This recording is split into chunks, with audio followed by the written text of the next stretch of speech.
Qual è il proverbio che vige per questa strada? Il cane di due padroni muore di fame. Perché in questo caso la strada di chi è? La strada è metà di Ponzano e metà di Povegliano. E quindi nessuno dei due si prende la briga di sistemare la stradina. Sta tutta qui la storia di questa strada, ma soprattutto di chi ci vive attorno.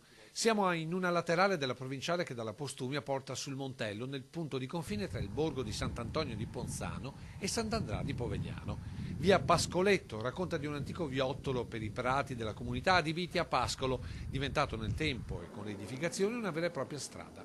Almeno per la cartografia, perché a guardare le condizioni del sedime stradale, ma soprattutto la totale mancanza di protezioni da uno dei canali di irrigazione della Brentella, di via comunale c'è davvero ben poco.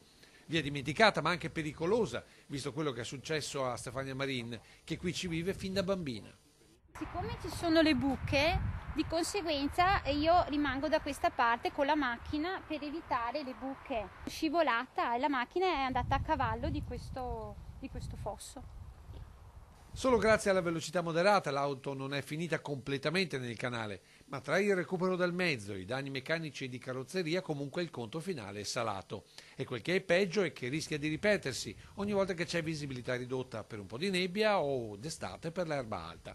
Per questo Stefania Marin da tempo ha cercato risposte nei due municipi. Sono andata sia al comune di Ponzano e ho parlato con l'assessore e l'assessore mi ha detto che sta valutando. L'altro comune invece mi ha detto che è colpa di quelli di Ponzano. Così oggi sono uscite le nostre telecamere trovando tra l'altro un marito molto arrabbiato. E soprattutto mettere in sicurezza la strada, perché finché parliamo di macchine si risolve, ma se si fa male qualcuno, specialmente un mio caro, si capisce. E tra gli arrabbiati c'è chi qui ci vive e chi sta costruendo per venirci a vivere. È tutta una buca, poi rischiamo anche di entrare nel fosso, perché? Perché non c'è il guardrail, non c'è niente, quindi, signori,